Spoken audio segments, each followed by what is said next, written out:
تھی کہ تو نے حج کے موقع پہ یہ پراپوگنڈا کرنا ہے کہ محمد صلی اللہ علیہ وسلم شاعر ہیں.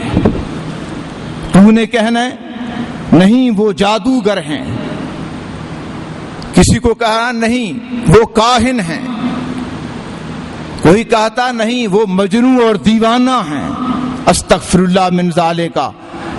ان لوگوں کی باقاعدہ یہ ڈیوٹی لگائی گئی تھی, اس لیے باقاعدہ منظم پلاننگ اور سازش کے تحت حج کے موقع پہ خصوصی طور پہ چونکہ لوگ باہر سے آیا کرتے تو یہ شور مچایا کرتے کہ محمد صلی اللہ علیہ وسلم دیوانے ہیں. استغفر اللہ. کوئی کہتا پاگل ہیں, کوئی کہتا شاعر ہیں, کوئی کہتا کاہن ہیں. اور یہ بیت اللہ کے دروازے پہ بیٹھا ہوتا کون؟ ولید بن مغیرہ. لوگ اس سے آگے پوچھتے بھائی ہم نے یہ سنا ہے کہ محمد صلی اللہ علیہ وسلم کوئی شاعر کہتا ہے, کوئی دیوانہ کہتا ہے, کوئی پاگل کہتا ہے. نعوذ باللہ من ذالک الیاذ باللہ. تو یہ بڑا خوش ہوتا, کہتا ہاں تم نے ٹھیک سنا ہے, وہ ایسے ہی ہیں. ایک دن حسن اتفاق یا سوء اتفاق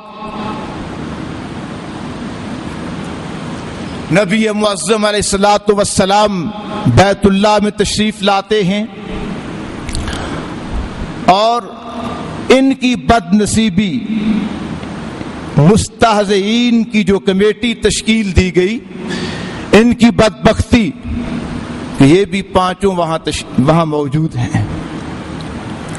حسب معمول انہوں نے کوئی ایسی بات کہی, اللہ پاک کے پاک پیغمبر علیہ الصلوۃ والسلام کو بڑی تکلیف پہنچی, تکلیف ہوئی. جب اللہ نے دیکھا کہ میرے حبیب کو ان کی باتوں سے, ان کے مذاق سے, ان کے استہزاء سے تکلیف پہنچی ہے, تو دوستو محبوب کو تو اپنے محبوب کا خیال ہوتا ہی ہے. ان الذین یؤذون اللہ ورسولہ. جو لوگ محمد الرسول اللہ صلی اللہ علیہ وسلم کو ایذا پہنچاتے ہیں, وہ ایذا براہ راست اللہ کو پہنچتی ہے, وہ اللہ کو تکلیف دیتے ہیں. محمد الرسول اللہ صلی اللہ علیہ وسلم کو دوستو جب یہ تکلیف پہنچی, جبریل علیہ السلام نازل ہوتے ہیں اور ان پانچوں کی طرف پھونک مارتے ہیں, کسی کی آنکھوں پہ, کسی کے پیٹ پہ, کسی کی پنڈلی پہ, کسی کے پاؤں پہ پھونک مار کے چلے جاتے ہیں. کہا محمد صلی اللہ علیہ وسلم پریشان ہونے کی ضرورت نہیں, اب دیکھیے ان کے ساتھ ہوتا کیا ہے, ہمارا رب ان کے ساتھ کیا سلوک کرتا ہے. تھوڑے ہی دن گزرے, ولید بن مغیرہ جو ان کا چیف ہے وہ جا رہا ہے, ایک تیر فروش کی دکان سے گزر ہوا, اس کی چادر میں ایک تیر الجھ گیا. تکبر اتنا ہے, اکڑ اتنی ہے کہ جھک کر تیر نکالنے کی زحمت نہیں کی. تکبر تھا, تکبر کی بنا پہ جھکنا گوارا نہ کیا, اکڑ کے چل رہا ہے. وہ تیر اس کی پنڈلی کو لگا, پنڈلی کو جگہ جگہ سے اس نے زخم کیا. وہ زخم بڑھتا چلا گیا, بڑھتا چلا گیا, کوئی علاج کارگر ثابت نہ ہوا. آخر تڑپ تڑپ کر اس نے جان دی. اور حارث بن قیس آنکھیں مٹکایا کرتا تھا, آنکھوں سے سرکار دو عالم علیہ الصلوۃ والسلام کی شان میں توہین کیا کرتا تھا, آنکھوں سے اشارے کنائے کیا کرتا تھا. اس کی آنکھ میں کوئی ایسی چیز چبھ گئی اور وہ بڑھتی چلی گئی.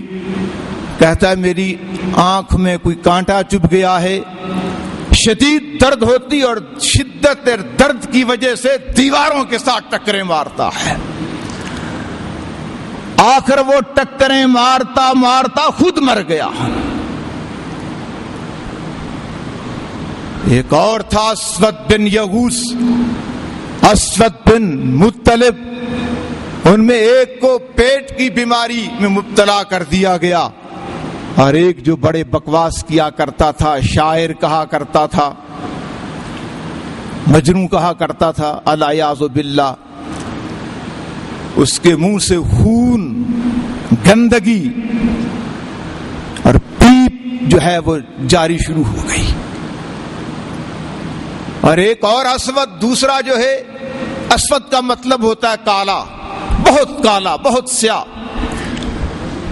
وہ گھر سے باہر نکلا، سفر پہ تھا، واپس آیا، اس کو ایسی گرمی لگی، دھوپ نے ستایا، چہرہ سیاہ ہو گیا. جس گھر آتا ہے، گھر والوں نے اسے پہچاننے سے انکار کر دیا. کہتا میں گھر والا ہوں، بچوں تمہارا باپ ہوں. اس کا حلیہ بگاڑ دیا، اس کا اس قدر رنگ سیاہ بنا دیا. وہ کہنے لگے تو ہمارا باپ نہیں ہے، پتہ نہیں کون ہے. وہ دھکے دے کے باہر نکال رہے ہیں، یہ اندر گھسنے کی کوشش کر رہا ہے. آخر انہوں نے اسے دھکے دے کے باہر نکال دیا. تو پتہ نہیں کون ہے، دفع ہو جاؤ. یہ چیختا رہا، دھاڑتا رہا، چلاتا رہا، ہائے میرا چہرہ جل گیا. ایسی سخت اسے لو لگی، چہرہ جھلس کے رہ گیا اور گھر کی دہلیز پہ تڑپ تڑپ کے مر گیا. کوئی اس کا پرسان حال نہ تھا. پانچوں کے پانچوں دوستو اذیت ناک موت مرے. یہ اللہ کی پکڑ تھی، اور اللہ پاک نے فرمایا لعنہم اللہ فی الدنیا والآخرہ وأعد لهم عذابا مہینا. دنیا میں ان پہ لعنت مسلط کر دی گئی اور آخرت میں ان کے لیے ذلیل کن عذاب ہے. کہیں فرمایا عذاب مہین، ذلیل کن، رسوا کن عذاب. کہیں فرمایا عذاب علیم، ان کے لیے دردناک قسم کا عذاب ہے. کہیں فرمایا عذاب سعیر، ان کے لیے بھڑکتا ہوا عذاب ہے. تو میرے دوستو 20 آیات ہیں جس میں اللہ نے اپنے غیظ و غضب کا اظہار کیا ہے. اس کے نبی کو پریشان کرنے والے، اس کے نبی کو گالیاں دینے والے، اس کے نبی کو برا بھلا کہنے والے، اس کے نبی کا مذاق اڑانے والے. قرآن پاک میں دوستو اللہ پاک نے اپنے شدید غصے کا اظہار کیا ہے، اور 20 ایسی آیات ہیں. اگر وہ سب آیات آپ کے سامنے تلاوت کروں اس کے لیے وقت چاہیے. لیکن ایک بات، یہ کب تھا، یہ کس وقت تھا؟ جب محمد عربی علیہ الصلوۃ والسلام کی گستاخیوں کا انتقام لینے والا کوئی نہیں تھا. جب صحابہ کرام کا گروہ مارز وجود میں آیا، اور یہ مکی دور کی بات ہے. جب مدنی دور میں آیا، یہ سورہ احزاب مدنی دور کی ہے، تو پھر کیا فرمایا؟ ان اللہ لعن الکافرین واعد لهم سعیرا. یقیناً اللہ کی کافروں پہ لعنت ہے، پھٹکار ہے، اور ان کے لیے بھڑکتا ہوا، سلگتا ہوا عذاب ہے. خالدین فیہا ابدا، جس میں ہمیشہ رہیں گے.